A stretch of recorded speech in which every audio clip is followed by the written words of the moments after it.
Well, thank you very much, Meg, for the invitation. Thank you, everyone, for tuning in. My name is Hesham Abboud. I run an autoimmune encephalitis program in Cleveland here, Case Western Reserve University. And I'll be talking to you about symptomatic management of autoimmune encephalitis. So first, we'll start with some general principles of symptoms in autoimmune encephalitis.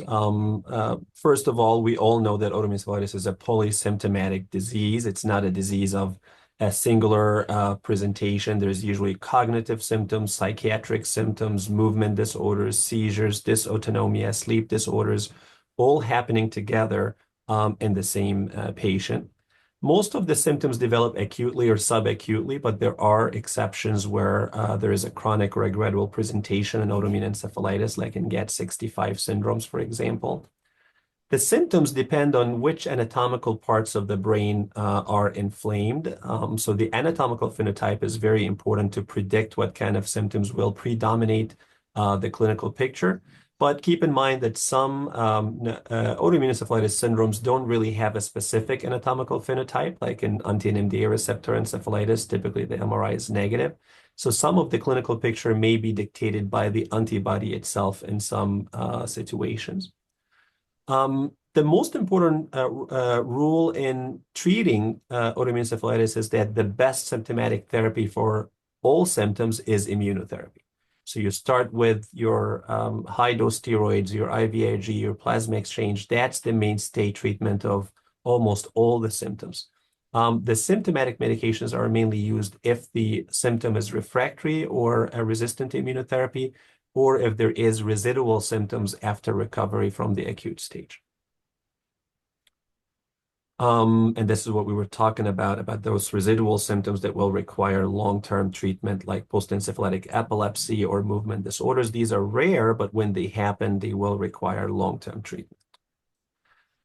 Keep in mind that sometimes people can develop new symptoms in the post-acute phase that were not present during the acute stage. That's typically either because they were there, but they were just masked by other symptoms that are more alarming, or people sometimes develop spasticity, for example, that was not present initially after an episode of brainstem encephalitis or encephalomyelitis. So there could be symptoms that would appear later in the stages of the post-acute stage of autoimmune encephalitis. These are some of the anatomical phenotype that we commonly see in autoimmune encephalitis. On the left-hand side, you see your typical limbic encephalitis. This is an example of cortical encephalitis, which could be bilateral or unilateral. This is an example of striatal encephalitis, where the basal ganglia are involved. Next is an example of diencephalic encephalitis, where the hypothalamus and its connections are involved. And then there's an example of brainstem encephalitis, where the base of the brain is involved. There's also cases of cerebellitis, where the cerebellum can be inflamed.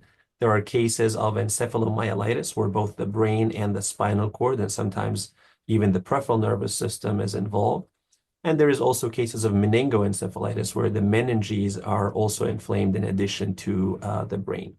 Now, depending on these anatomical phenotypes, you can predict what type of presentation will be the most dominant in your patient. And typically what we do in our center is we look at every patient, we say, this is the anatomical phenotype, these are the presentations, what are the possible antibodies that this patient could have, and then we kind of have an idea of how to approach this patient even before the antibody results are back. So for example, your limbic encephalitis patient, you would expect this patient to mainly have a psychiatric and cognitive presentation. They commonly have seizures. Your cortical patient, they will have cognitive seizure presentations, higher cortical dysfunction, psychiatric symptoms can happen as well. While someone who has mainly striatal encephalitis, then the movement disorder presentation will predominate.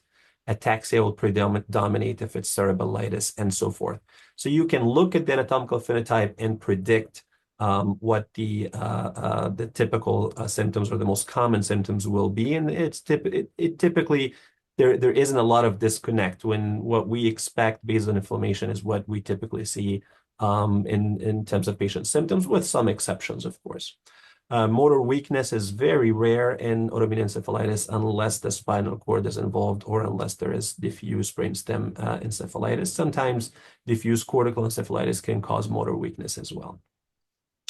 Keep in mind that peripheral syndromes can also associate autoimmune encephalitis. So you can have someone who has autoimmune encephalitis, but also sensory neuronopathy or a myasthenic syndrome like Lambert-Eaton myasthenic syndrome, or even peripheral dysautonomia. So both central and peripheral dysautonomia can happen. Another way to think about symptoms of autoimmune encephalitis is to think about the most common or most pathognomonic symptom for each antibody syndrome. For example, when you think of anti-Hu, you really have to think about the sensory neuronopathy that causes sensory ataxia and pseudoathetosis. Something like anti-Re will commonly manifest with opsoclonus myoclonus and oromandibular dystonia. Anti-Hu almost always presents with cerebellar ataxia. CRIMP5 presents with diffuse or multifocal chorea that looks almost like a Huntington disease patient, and also an NMO-like picture with optic neuropathy and laterally extensive transverse myelitis. Your MA patient will present with acquired Parkinsonism or PSP-like picture. Your amphiphysin and GAD65 will present typically with stiff person syndrome. NMDA has a very classical presentation, of course, speech arrest, psychiatric presentation, cognitive decline, a number of movement disorders, catatonias, dysautonomia, central hypoventilation, almost a spot diagnosis. Your GABAs typically present with new onset status epilepticus, and then glycine antibody can present with PERM syndrome, progressive encephalopathy with rigidity and myoclonus. Your Casper-2, typically you think of neuromyotonia and Morvan syndrome. LGA1, you think of the very pathognomonic fissure-brachial dystonic seizure. DPPX, always think of the diarrhea, prolonged diarrhea, followed by myoclonus and hypercaplexia. And then something like Eglon-5, very well known for the acquired sleep disorders. So sometimes, if you think of the most common symptom, you can again predict the antibody syndrome even before the test results are available for you as a clinician. Now we'll take some of these symptomatic categories and kind of talk to them one by one. We'll start first with the psychiatric and behavioral symptoms. Almost all psychiatric symptoms can happen in the setting of autoimmune encephalitis, most commonly psychosis, agitation, behavioral changes, even acquired mania. They can happen in all forms, but most commonly limbic encephalitis is where we see the most. We see a lot of this also in NMDA antibody encephalitis. Mood disorders can happen acutely. Typically, it's masked by the coma or by the agitation, so you don't really realize or appreciate the mood disorder until the patient really recovers, and then they come back and they have severe depression or anxiety. Acute OCD, we see this a lot in children who develop PANDAS or PANS or Sydenham's chorea, post-streptococcal infection. So they develop this acute chorea, tic disorder, and OCD that are very new to them. Our pediatric colleagues are familiar with this. Keep in mind that psychosis almost completely resolve with immunotherapy. You really mainly deal with mood disorders in the post-acute phase.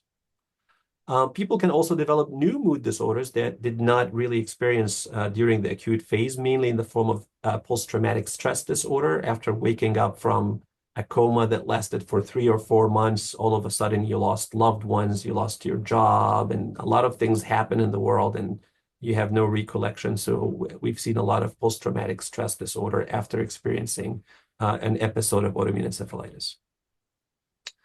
So I'm showing you some of the typical symptomatic medications that we use for psychiatric symptoms. These tables are coming out of the manuscript that was written by many of you here from the Autoimmune Encephalitis Alliance Clinicians Network with the recommendations for symptomatic therapy. We always put immunotherapy first, so that's the most important symptomatic therapy, as I mentioned earlier. Typically, benzodiazepines are commonly used for agitation and behavioral changes, things like clonazepam, diazepam, commonly used. Antipsychotics, especially the ones with less extrapyramidal side effects like quetiapine, can be used as well. Mood stabilizers like valproic acid could be very useful in agitated patients, especially if they have coexisting seizures as well. And then it is very important to pay attention to non-medicinal approaches as well, things that keep the patient safe, like as simple as bed padding, soft restraints, and having a sitter with the patient is very important as well in the acute setting. There are some precautions when using those symptomatic therapies.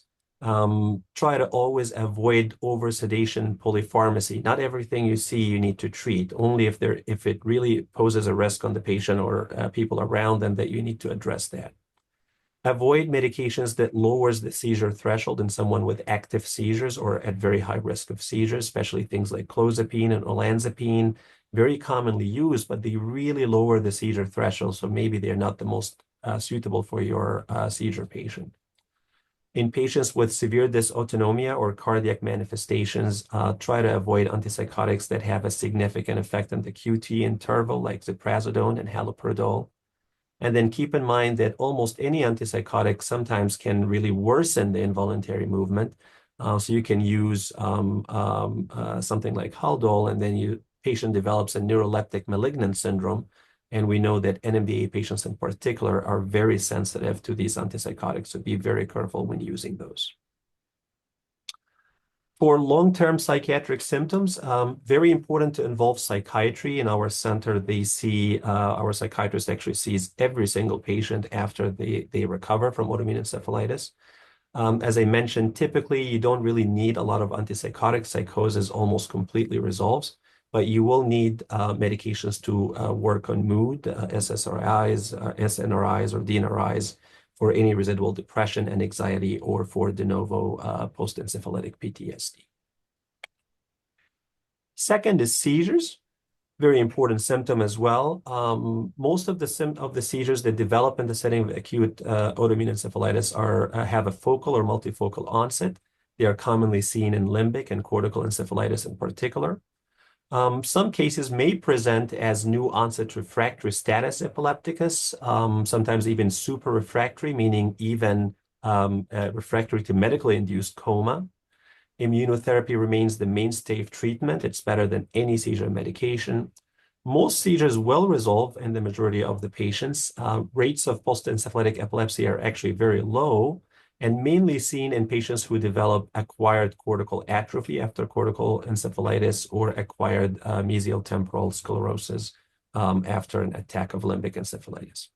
However, it's a little bit different for patients who present with new onset refractory status epilepticus, because about a third of those will develop chronic epilepsy after the presentation. So if you see someone presenting with NORS, just think about a prolonged course of antiepileptics, probably permanent, and be very, very cautious when you wean them off seizure medications. Keep in mind that we've been seeing more and more of those Rasmussen encephalitis-like presentations in people who are in their 60s, 70s, or 80s, so definitely not the same disease as the famous pediatric Rasmussen encephalitis. But those patients with those unilateral cortical encephalitis in advanced age, they can also have cortical presentations and may require functional hemispherectomy in order to address their refractory seizures. So for treatments, in addition to immunotherapy, seizure medications, of course, are widely used for autoimmune encephalitis. There is some literature to suggest that sodium channel blockers like carbamazepine or lacosamide are preferred for LGA1 antibody encephalitis, which is one of the most common types of autoimmune encephalitis that present with seizures. Typically, we almost always need medically induced coma in patients with a new onset refractory status epilepticus using either midazolam, phenobarb, or propofol. Some of the precautions: if the main presentation is seizure predominant, remember, if autoimmune encephalitis is suspected or confirmed, antiepileptics by themselves are not enough, and you have to start immunotherapy as soon as possible. And then keep in mind that most patients who do not present with NORS, they will actually become seizure-free post the acute phase of the disease. So as an outpatient clinician, you can attempt weaning off those seizure medications as long as the brain MRI and the EEG have normalized after the acute attack. In the small percentage of patients who do develop post-encephalitic chronic epilepsy, of course, you'll have to keep them on anti-seizure medications. And as I mentioned earlier, if this was post-LGI1, we typically keep them on something like lacosamide. These are some pictures of the very famous facio-brachial dystonic seizures that happen in LGI1 encephalitis. This is from the original paper that described this type of seizure by Dr. Irani and colleagues from Oxford. As you can see, it almost always presents with this ipsilateral face and arm, sometimes face and leg, dystonic-like episodes, very, very brief, just a fraction of a second, and the patients can have hundreds to thousands of these per day. This is a video from the same publication, very famous. I'm sure many of you are familiar. Oops. See if the video will work.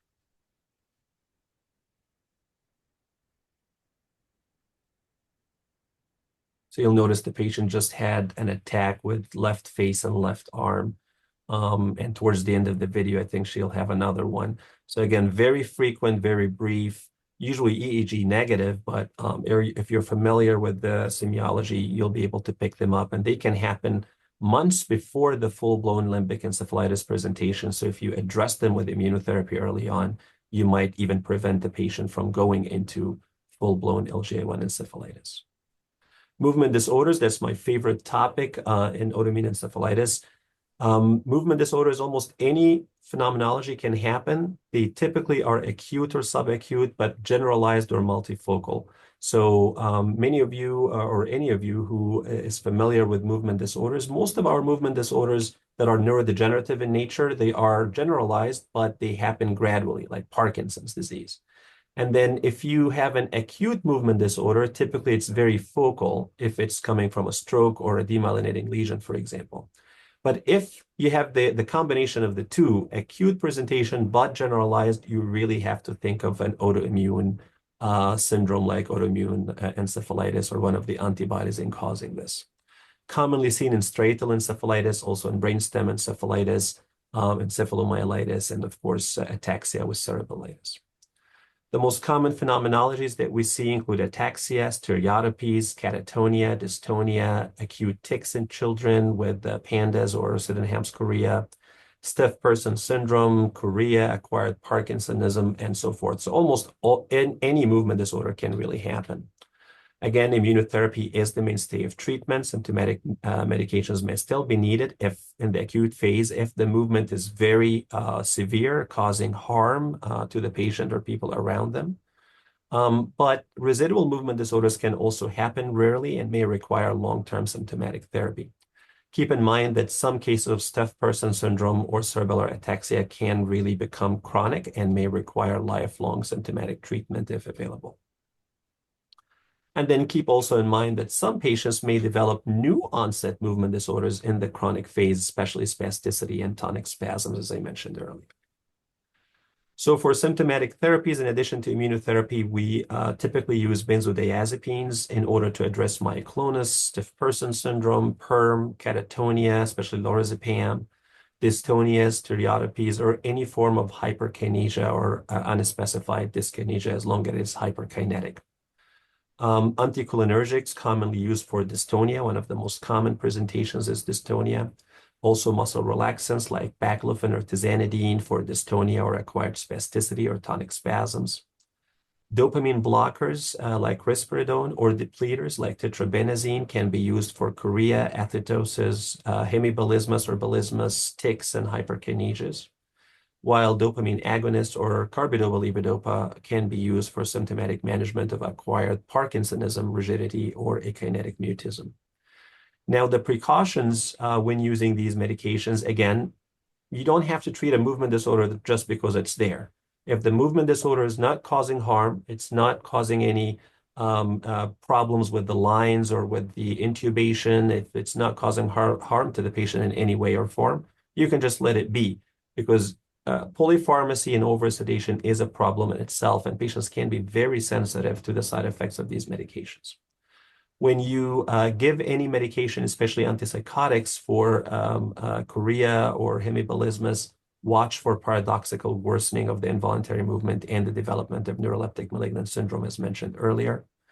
If you use anticholinergics, be careful. They might make the dysautonomia worse. They might make the psychosis worse. Also, dopaminergic medications might worsen psychosis. So less is more. Always start very low and go slow, and only really address the movement disorder if it is really problematic.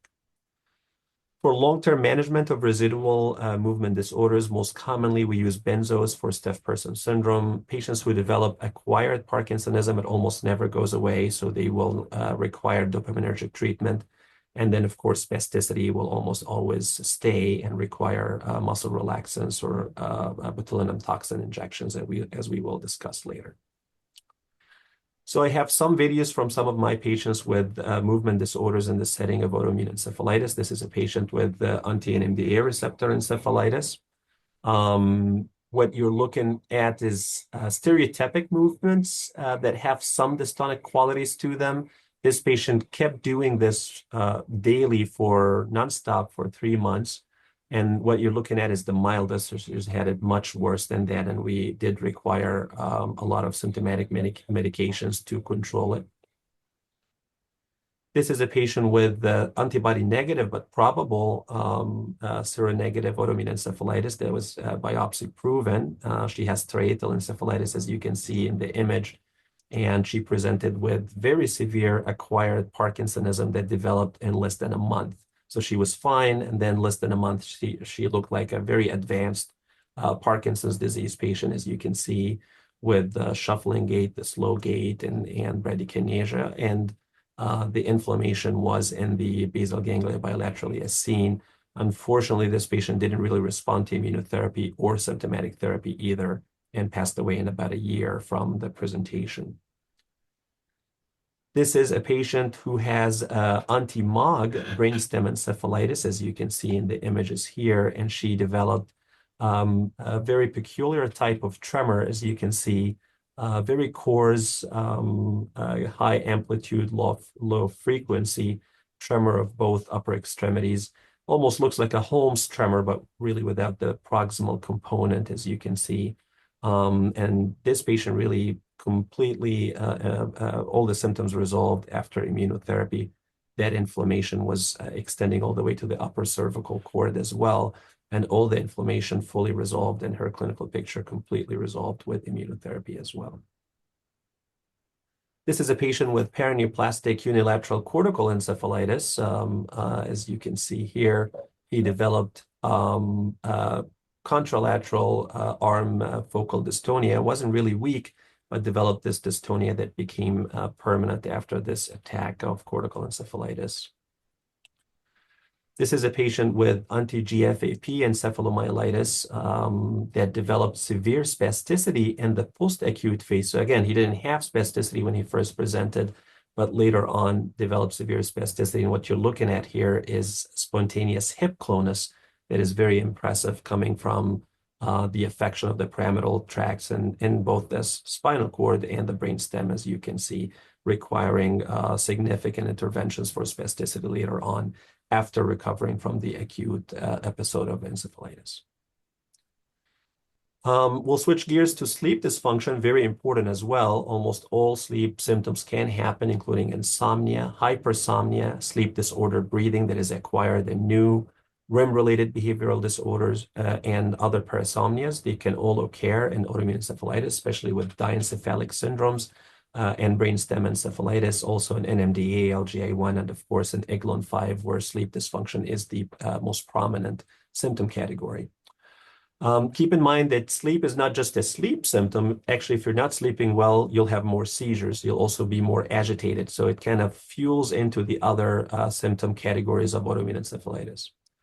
Many recent studies now are showing that even if the sleep improves in the post-acute phase, a lot of our autoimmune encephalitis survivors, they continue to have abnormal sleep microstructure if studied by a polysomnogram or cardiopulmonary coupling. So They might not feel that they're not sleeping well, but their sleep structure is still disrupted, and this might still affect their seizure control or their cognition even. So how do we treat that? So again, immunotherapy, the most important intervention. Non-medicinal approaches, trying to avoid interrupting their sleep at night when they're in the hospital unless extremely necessary. Things as simple as melatonin can promote the sleep-wake cycle. And then for insomnia, sometimes we need to use sedating benzodiazepines or benzodiazepine receptor agonists. In patients with hypersomnia, sometimes we need to use modafinil or methylphenidate with caution.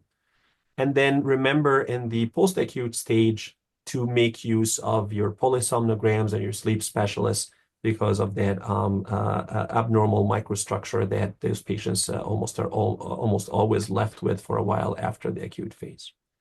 Precautions, of course, if your patient has seizures or hyperkinetic movements, you do want to be cautious when using stimulants. And again, if using sedating medications for sleep, avoid over-sedation as much as you can.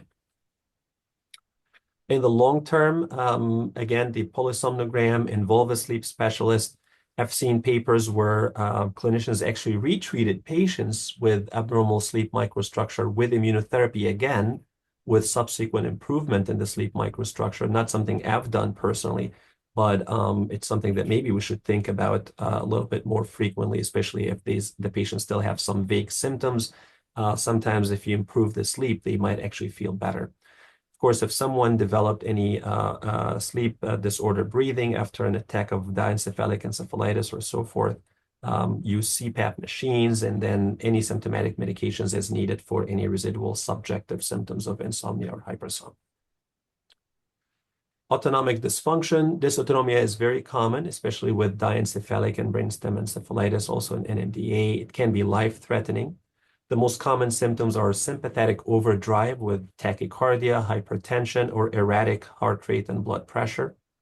Postural hypotension, very common both in the acute and the chronic phase of the disease. We've seen patients with asystole, their heart stops requiring interventions. GI dysmotility can happen typically in a perineoplastic setting. And then if the bladder or the brainstem were heavily involved, we do see sphincteric dysfunction, bladder and bowel dysfunction that can be permanent in some of these patients. Besides immunotherapy, make sure your dysautonomic patient is monitored in an ICU or ICU-like setting, especially if they have this erratic heart rate and blood pressure. To address sympathetic overdrive, some of the common medications are beta blockers like propranolol, alpha-2 blockers like clonidine, acetylcholinesterase inhibitors like pyridostigmine. These are all typical medications to use. For postural hypotension, metodrin, fludrocortisone, and droxidopa can be used if the postural hypotension is very symptomatic. Temporary pacing of the heart, we've done that in patients with asystole before, life-saving. We've also done diaphragmatic pacing in patients who developed acute respiratory failure, again, can prolong life until immunotherapy actually kicks in. In patients with GI dysmotility, total parenteral nutrition can be used until the patient is able to digest and absorb food again. And then for bothersome bladder incontinence, of course, the use of things like oxybutynin, that's more done in the chronic phase of the disease after the recovery. Some things to keep an eye on.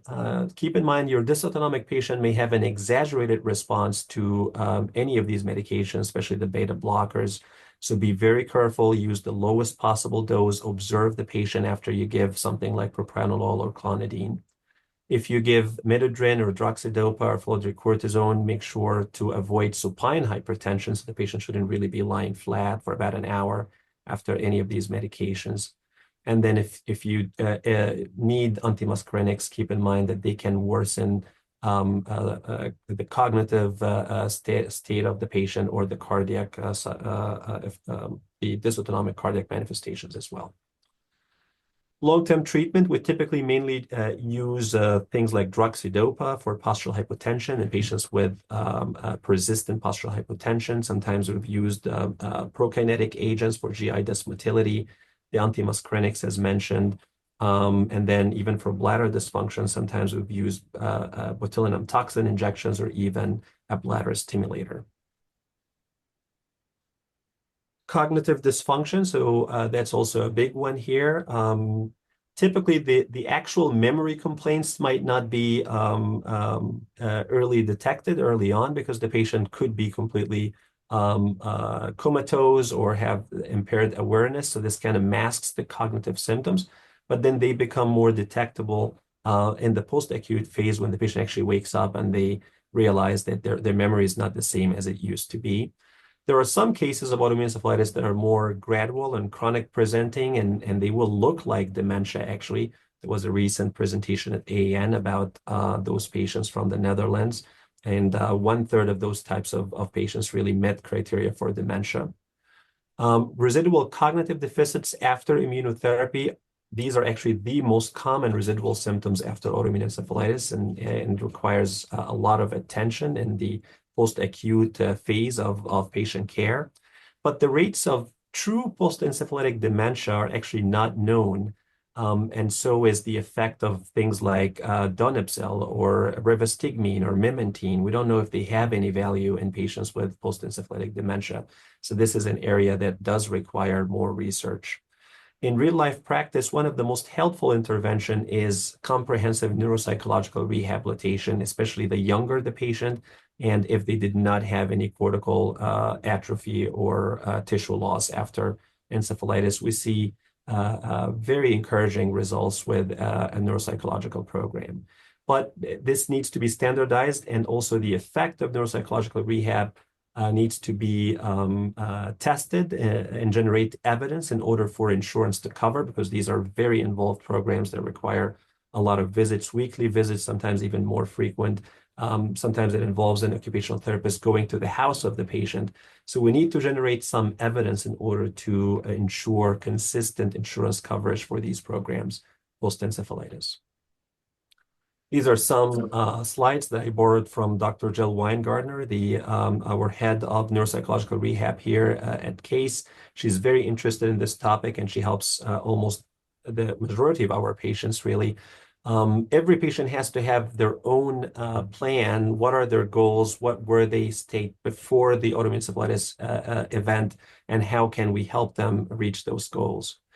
Autoimmune encephalitis is very complex. When the patient recovers, there's so many areas that has to be factored in when putting a neuropsychological rehab plan.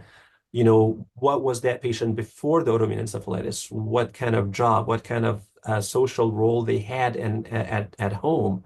And how is that different now after the autoimmune encephalitis? Do they have any cognitive residual symptoms, any emotions or mood disorders that happened after the event? Do they have any physical limitations?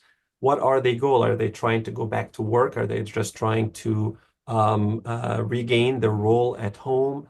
How can we help them reach these goals? And this is what a neuropsychologist has to deal with every one of those patients that we refer to them. And they've been anything but, they've been more than wonderful, really, in helping those types of patients. There are many categories of neuropsychological interventions, starting from something as simple as just discussing the result of a neuropsychological test with the patient. This is your results. This is where you're deficient in. These are the areas where you're still doing great. And these are the areas where we have to work on. Cognitive rehab with brain exercise, very, very important. Cognitive behavioral therapy, in some cases, behavioral management, and sometimes really just going with the patient to their job and watching them and watch where they struggle, and then trying to really come up with ideas to compensate for the areas of cognitive deficits that they have. So it's very, very complex, but the results have been really amazing in our patients.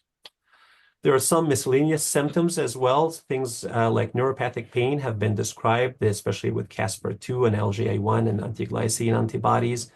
Typically immunotherapy responsive, especially in LGA1 syndrome, but may require things like gabapentin, pregabalin, or tricyclic antidepressants, especially in Caspr-2 patients.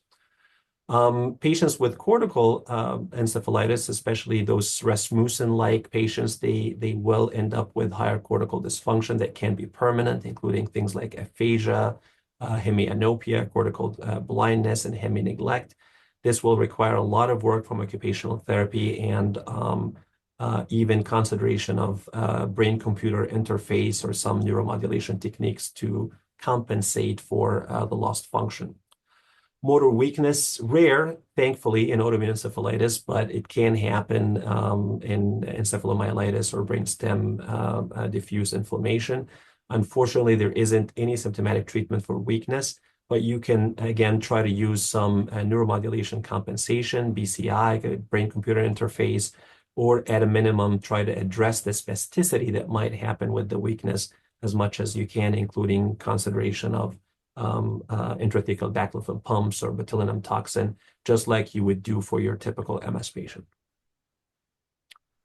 We did a study a few years back looking at our own patients from the autoimmune encephalitis clinic. We're trying to see what are the most common residual symptoms. And in our patient, these were all-cause autoimmune encephalitis patients. The most common residual symptoms were cognitive deficits, followed by mood disorders, followed by residual movement disorders. While the symptoms that improved the most basically were alertness. So what you see here in the first column is how many patients had impaired alertness. And then the third column is how many of the total patients had it at their latest available follow-up. And you can see almost all patients with alertness problems or psychosis nearly completely recovered by the latest follow-up, which was about a year to 2 years after the onset of presentation. While the lowest improvement rates are typically seen in motor weakness and ataxia. So although motor weakness in itself is rare, but if it happens, it is very unlikely that the patient will recover, unfortunately, and the same for ataxia. There have been a number of other studies, more recent studies, again, looking at the residual symptoms and the most common residual symptoms after autoimmune encephalitis. As you can see, they are very similar, not identical, but very similar. Recently, there was a study from the Mayo group where they found that the cognitive deficits can remain in more than 50% of all-cause autoimmune encephalitis, a little bit higher than what we found, about 40%. They also found very high rates of seizures and sleep disorders and mood disorders as well. In LGI1 specific studies, there's also fatigue, which is not something we pay attention to, but more than half the patients reported residual fatigue that can be disabling in addition to the typical cognitive and mood disorder residual symptoms.